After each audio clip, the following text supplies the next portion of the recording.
Gross domestic product (GDP) is a monetary measure of the market value of all the final goods and services produced in a country in a period of time.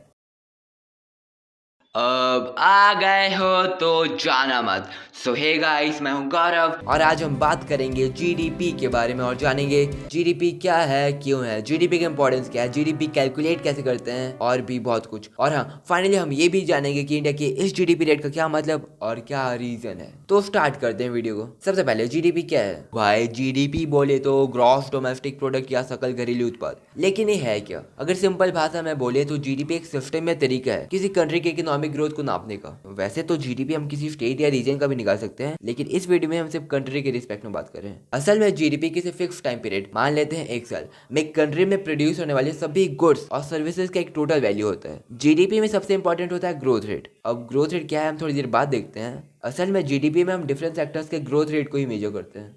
अब कौन कौन से sectors GDP में आते हैं वो देख लेते हैं। तो किसी भी इकोनॉमी में मेनली 3 सेक्टर होते हैं: एग्रीकल्चर, इंडस्ट्रियल और सर्विस सेक्टर। लेकिन इन सेक्टर्स के अंदर भी कई सेक्टर्स आते हैं जो जीडीपी में काउंट होते हैं। जैसे एग्रीकल्चर सेक्टर में एग्रीकल्चर, फॉरेस्ट्री और फिशिंग, जिसका इंडियन इकोनॉमी में 17% का कंट्रीब्यूशन है और इंडिया की 53% पॉपुलेशन इस सेक्टर में काम करते हैं। दूसरा है इंडस्ट्रियल सेक्टर, जिसमें माइनिंग और enquiring, manufacturing, gas, electricity, construction और वाटर सप्लाई आते हैं, जिसका इंडियन इकोनॉमी में 29.6% का कंट्रीब्यूशन है। तीसरा होता है अपना सर्विस सेक्टर, जिसमें financial, real estate, professional service, public administration, defence, trade, hotel, transport, communication and broadcasting service इत्यादि इत्यादि आते हैं। इस सेक्टर का इंडियन इकोनॉमी में 54.3% का कंट्रीब्यूशन है, यानी कि सबसे अधिक। हाँ, ये सब तो ठीक है, लेकिन अब सवाल उठता है कि जीडीपी कैलकुलेट कैसे करते हैं और कौन करता है। तो जीडीपी का 4 मेन कंपोनेंट है जिसके बेसिस पे जीडीपी कैलकुलेट किया जाता है, जो कि होता है personal consumption, business investment,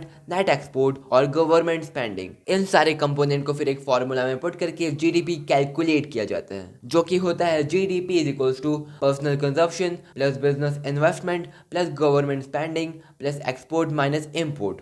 GDP में डबल काउंटिंग से बचने के लिए सिर्फ फाइनल गुड्स और सर्विसेज को ही जीडीपी में काउंट किया जाता है। अब ये फाइनल गुड्स क्या है? फाइनल गुड्स यानी कि किसी भी गुड का एक फाइनल फॉर्म जो कि हमारे द्वारा कंज्यूम किया जाता है। जैसे कॉटन एक गुड है, लेकिन वो फाइनल प्रोडक्ट नहीं है, इसलिए हम उसे जीडीपी में डायरेक्टली काउंट नहीं करते। कॉटन का फाइनल प्रोडक्ट होता है क्लोथ, जो कि हमारे द्वारा कंज्यूम किया जाता है। इसके बीच का प्रोसेस को हम जीडीपी में काउंट नहीं करते, सिर्फ फाइनल प्रोडक्ट ही जीडीपी में काउंट होते हैं। अब आते हैं अपने मेन सवाल पे, जीडीपी कैलकुलेट कौन करता है? तो इंडिया में जीडीपी कैलकुलेट करने का काम सीएसओ यानी कि सेंट्रल स्टैटिस्टिकल ऑफिस करता है। सीएसओ स्टेट और फेडरल रनिंग एजेंसी से डेटा कलेक्ट करता है, फिर कलेक्टेड डेटा से जीडीपी कैलकुलेट किया जाता है। जीडीपी कैलकुलेट करने का 3 मेथड है: income method, expenditure method, production output method. Income method में कंट्री में गुड्स और सर्विसेज की प्रोडक्शन से हुए इकोनॉमी में इनकम को कैलकुलेट किया जाता है। दूसरा है एक्सपेंडिचर मेथड। इस मेथड में इकोनॉमी के इनकम को नहीं बल्कि इकोनॉमी द्वारा गुड्स और सर्विसेज से किए मनी स्पेंड को कैलकुलेट किया जाता है। तीसरा और आखिरी मेथड है प्रोडक्शन आउटपुट मेथड। इस मेथड में कंट्री के अंदर प्रोड्यूस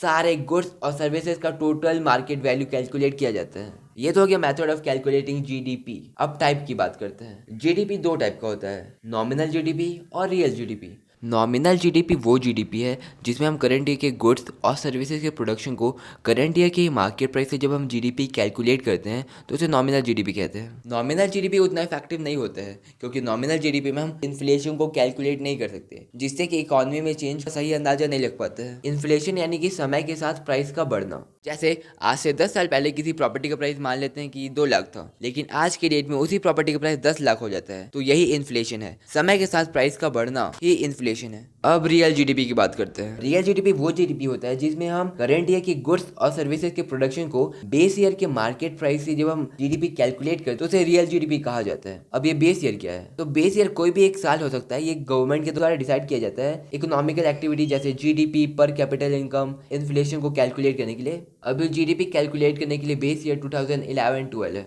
सीएसओ हर 3 महीने में quarterly GDP growth rate announce करता है और साल भर का फाइनल जीडीपी नंबर हर साल 31 मई को अनाउंस किया जाता है। तो अभी ग्रोथ रेट का क्या चक्कर है? ग्रोथ रेट क्वार्टर से क्वार्टर या ईयर से ईयर जीडीपी में चेंज को दिखाता है। ग्रोथ रेट पॉजिटिव भी हो सकता है और नेगेटिव भी। अगर ग्रोथ रेट नेगेटिव होता है तो इसका मतलब है कि इकोनॉमिक कॉन्ट्रास्ट हुआ है, यानी इकोनॉमी का साइज छोटा हो गया है, जो कि रिसेशन का सिग्नल है। रिसेशन में इकोनॉमिक एक्टिविटी डिक्लाइन हो जाता है। अगर वही रिसेशन कुछ साल लंबा चलता है तो उसे डिप्रेशन कहते हैं। अगर वही ग्रोथ रेट बहुत हाई हो जाता है तो उसे इन्फ्लेशन की स्थिति क्रिएट होती है, जिससे गुड्स और सर्विसेज के प्राइस में बहुत इंक्रीज आता है। बहुत से इकोनॉमिस्ट का मानना है कि रफली 2 to 3% एक आइडियल ग्रोथ रेट है किसी भी इकोनॉमी की सस्टेनेबल ग्रोथ के लिए। हाँ, ये सब तो बहुत हो गया। अब बात करते हैं आखिर जीडीपी कितना इंपॉर्टेंट है। अगर जीडीपी के इंपॉर्टेंस की बात करें तो जीडीपी किसी भी कंट्री के इकोनॉमिक हेल्थ को जानने का एक बेस्ट ऑप्शन है। जीडीपी गवर्नमेंट को पॉलिसी बनाने और डिफरेंट सेक्टर में इन्वेस्टमेंट कराने में बहुत हेल्पफुल साबित होता है। जीडीपी में डिफरेंट सेक्टर्स की परफॉर्मेंस की बेसिस पे गवर्नमेंट पॉलिसी बना सकती है और जिस सेक्टर में इन्वेस्टमेंट का जरूरत है वहाँ इन्वेस्ट कर सकती है। अब चलते हैं अपने मेन सवाल पे, इंडिया के इस जीडीपी रेट का क्या मतलब और क्या रीजन है। तो जैसा कि हमें पता है या नहीं भी है कि इंडिया के इस क्वार्टर का जीडीपी ग्रोथ रेट -23.9% है। इसका मतलब है कि पिछले क्वार्टर के मुकाबले इस क्वार्टर में जीडीपी में -23.9% का ग्रोथ हुआ है, जो कि एक नेगेटिव ग्रोथ है। अब रीजन की बात करें तो इसके कई रीजन हो सकते हैं, जैसे कोरोना पैंडेमिक की वजह से सर्विसेज का बंद रहना, लेकिन सिर्फ यही एक वजह नहीं है। पैंडेमिक के पहले से ही जीडीपी में एक बड़ा ड्रॉप दिख रहा था, जो कि गवर्नमेंट की खराब पॉलिसी की वजह से भी हो सकता है। यहाँ गवर्नमेंट मास्टर स्ट्रोक पॉलिसी तो बना लेती है, लेकिन उसे अच्छे से इम्प्लीमेंट करना भूल जाती है। इसके अलावा बढ़ता अनएम्प्लॉयमेंट रेट और गवर्नमेंट के पास कैपिटल की कमी भी एक रीज़न है। तो आज के इस वीडियो में बस इतना ही, मिलते हैं अगले वीडियो में। और हाँ, थैंक यू फॉर वॉचिंग।